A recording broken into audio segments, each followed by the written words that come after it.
حاصل کر لیا، لیکن یہ مت بھولنا کہ یہ سارا علم کافی نہیں ہے، بلکہ جو کچھ بھی عمل تم کرو گے اس دنیا میں، وہ چھوٹا ہو یا بڑا ہو، اس کا آخرت میں وزن ہوگا، تولا جائے گا۔ اور یہ فرمایا گیا ہے کہ اعمال تولے جائیں گے، یہ نہیں فرمایا کہ گنے جائیں گے، تولے جائیں گے۔ یعنی اگر چھوٹا سا بھی عمل ہو لیکن وزن زیادہ ہو تو وہ تمہارے لیے جنت کے راستے کھولے گا، لیکن اگر بڑا عمل ہو اور وزن نہ ہو تو اس سے اللہ بچائے جنت کے دوزخ کا راستہ نکلے گا۔ جیسے دنیا کے اندر آپ دیکھتے ہیں کہ بعض اوقات چھوٹی چیز ہوتی ہے لیکن وزن زیادہ ہوتا ہے، اس کو ترازو میں رکھو گے پلہ جھک جائے گا، اور بعض اوقات اس کا حجم اور سائز کے اعتبار سے تو وہ بڑی ہے، روئی کا گالا ہے، کرو اس کو ترازو میں رکھو اور ایک لوہے کے ٹکڑے کو رکھو تو لوہے کا ٹکڑا چھوٹا ہے مگر جھک جائے گا، اور وہ روئی کا گالا بڑا ہے مگر وہ اوپر اٹھ جائے گا۔ اسی طرح انسان کے اعمال کا حال ہے کہ بعض اوقات دیکھنے میں معمولی عمل ہوتا ہے لیکن اللہ تبارک و تعالیٰ کے ہاں اس کا وزن بڑھا ہوا ہوتا ہے، اس کی وجہ سے اللہ تبارک و تعالیٰ اس کو قبولیت سے نواز دیتے ہیں، اس پر کرم فرما دیتے ہیں۔ اسی بخاری میں واقعہ آیا ہے کہ ایک شخص نے پیاسے کتے کو اس کی پیاس محسوس کر کے پانی پلا دیا تھا۔ اس کا واقعہ نبی کریم سرور دو عالم صلی اللہ علیہ وسلم بیان فرمایا کہ اس نے کتے کو پانی پلایا، فشکر اللہ لہ فغفر لہ، اللہ تبارک و تعالیٰ نے اس کے اس عمل کی اتنی قدردانی فرمائی کہ مغفرت فرمائی۔ تو بعض اوقات چھوٹا سا عمل ہے لیکن اللہ تعالیٰ کے ہاں وزن اس کا بہت ہے، اور اس وزن کی وجہ سے اس کا اجر بھی زیادہ، اس سے مغفرت بھی حاصل۔ یہ اللہ تبارک و تعالیٰ کا فضل و کرم ہے کہ اسی کے اوپر بعض اوقات مغفرت فرماتے ہیں۔ اب سوال یہ پیدا ہوتا ہے کہ عمل میں وزن کیسے پیدا ہو، عمل میں وزن کیسے پیدا ہو جس سے کہ میزان عمل کا پلہ جھک جائے، وزنی ہو جائے۔ تو امام بخاری رحمۃ اللہ علیہ کے انداز سے ایسا لگتا ہے کہ وہ یوں فرما رہے ہیں زبان حال سے کہ اگر وزن اعمال کا طریقہ پوچھنا ہو تو میری سب سے پہلی حدیث دیکھ لو۔ میں نے جو سب سے پہلی حدیث روایت کی تھی وہ کیا تھی؟ انما الاعمال بالنیات، کہ اعمال کا دار و مدار نیتوں پر ہوتا ہے، اور اگر نیت صحیح ہو تو چھوٹا سا عمل بھی انسان کی نجات کا ذریعہ بن سکتا ہے، اور اگر اللہ بچائے نیت خراب ہو تو بڑے سے بڑا عمل بھی انسان کے لیے کافی نہیں ہوتا۔ حدیث میں رسول کریم سرور دو عالم صلی اللہ علیہ وسلم نے حضرت معاذ ابن جبل رضی اللہ تعالیٰ عنہ کو خطاب کرتے ہوئے فرمایا کہ اخلص دینک یکفیک العمل القلیل، او کما قال صلی اللہ علیہ وسلم، اپنے دین میں اخلاص پیدا کر لو تو کیا ہوگا کہ تھوڑا سا عمل بھی تمہارے لیے کافی ہو جائے گا۔ اگر اخلاص پیدا کر لیا، اللہ تبارک و تعالیٰ کے لیے اخلاص پیدا کر لیا تو تھوڑا عمل بھی کافی ہو جائے گا، اور اگر اخلاص نہیں، ریاکاری ہے، حب جاہ ہے، حب مال ہے، حب دنیا ہے، تو بڑے بڑے اعمال جو تم نے کیے ہیں وہ بھی کوئی قیمت اللہ تعالیٰ کے یہاں نہیں رکھتے۔ میں نے اپنے شیخ حضرت ڈاکٹر عبدالحی صاحب رحمۃ اللہ علیہ سے سنا کہ ایک صاحب تھے، ایک عالم تھے، جن کی ساری زندگی دین کی خدمت میں گزری، وعظ اور خطاب، بیانات اور تدریس، درس و تدریس، تالیفات۔ جب ان کا انتقال ہوا تو کسی نے ان کو خواب میں دیکھا اور پوچھا کہ حضرت آپ کے ساتھ کیا معاملہ ہوا؟ تو انہوں نے جواب میں فرمایا کہ عجیب معاملہ ہوا۔ معاملہ یہ ہوا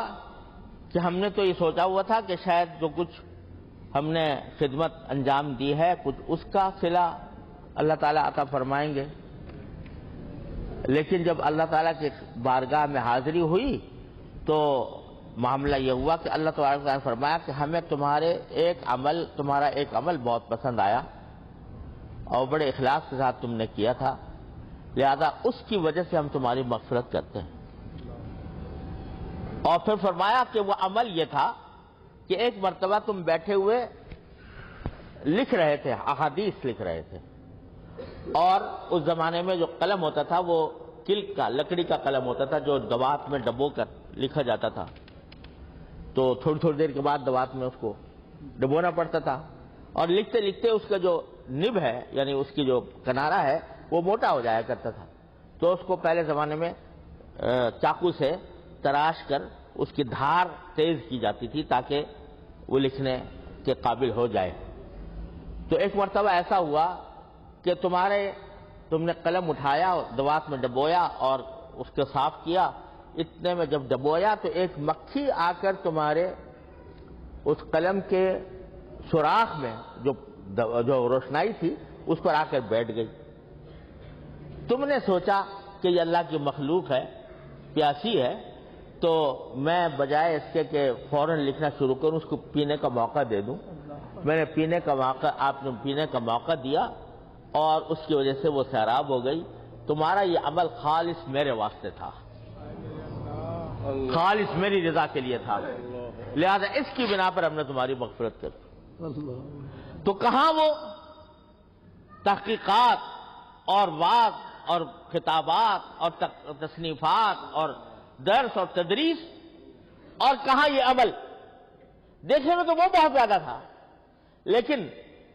پتہ نہیں وہ کس اخلاص کے ساتھ وہ عمل کیا گیا تھا کہ اللہ جل جلالہ نے فرمایا اس کی بنا پر تم پر کرم فرما دیا جاتا ہے۔ تو نہ جانے کون سا عمل کس وقت کس اخلاص کے ساتھ انجام پا جائے تو اللہ تبارک و تعالیٰ اس کی بنا پر انسان کا بیڑا پار کر دے۔ اسی لیے حدیث میں رسول کریم صلی اللہ علیہ وسلم نے ارشاد فرمایا کہ لا تحقرن من المعروف شیئا، کسی بھی نیکی کے کام کو حقیر مت سمجھنا، چھوٹا سا بھی کام ہو نیکی کا اس کو حقیر ہرگز نہ سمجھنا۔ ولو ان تلقا اخاک بوجہ طلق، چاہے یہ نیکی ہو کہ اپنے کسی بھائی سے مسکراتے ہوئے چہرے کے ساتھ مل لو، یہ نیکی، یہ بھی ایک عظیم نیکی اور عبادت ہے کہ کسی مسلمان کے ساتھ ملاقات کرتے ہوئے تمہارے چہرے پر بشاشت ہو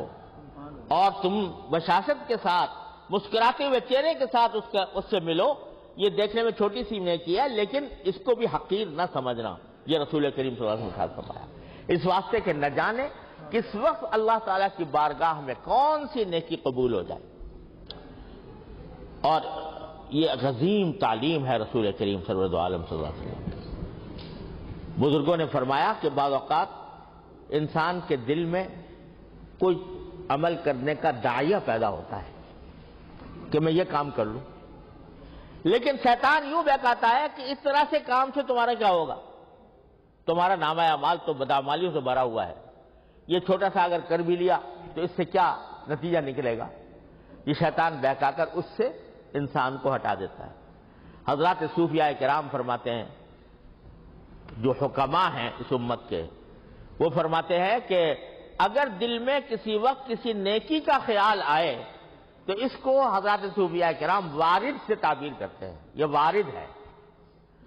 یعنی ایک مہمان ہے تمہارا۔ فرماتے ہیں اگر اس مہمان کی تم نے کچھ خاطر تواضع کر لی، یعنی جو دل میں نیکی کا خیال آیا وہ کر گزرے، تو یہ مہمان دوبارہ آئے گا تمہارے پاس، اور دوبارہ کر دیا تو چھوارہ آئے گا۔ لیکن اگر تم نے اس کو جھڑک دیا اور دل میں خیال آتا رہا چھوڑو بھی،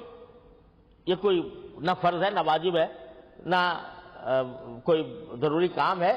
اگر نہ بھی کیا تو کیا ہے، یہ سوچ کر چھوڑ دیا تو تم نے اس مہمان کی ناقدری کی، اس کی مہمانداری نہیں کی، وہ پھر ناراض ہو جائے گا، پھر آئے گا بھی نہیں، اللہ بچائے۔ تو اس لیے فرماتے ہیں کہ جب وارد جو آتا ہے قلب کے اوپر، جو وارد ہوتا ہے، یعنی کسی وقت کسی نیک عمل کا اگر خیال آتا ہے اس کی قدر پہچانو، اس کو کر گزرو، کیا پتا اللہ تبارک و تعالیٰ اسی کی برکت سے تمہارا بیڑا پار کر دے، اللہ تعالیٰ اس کی بنا پر تمہاری مغفرت فرما دے اور جنت عطا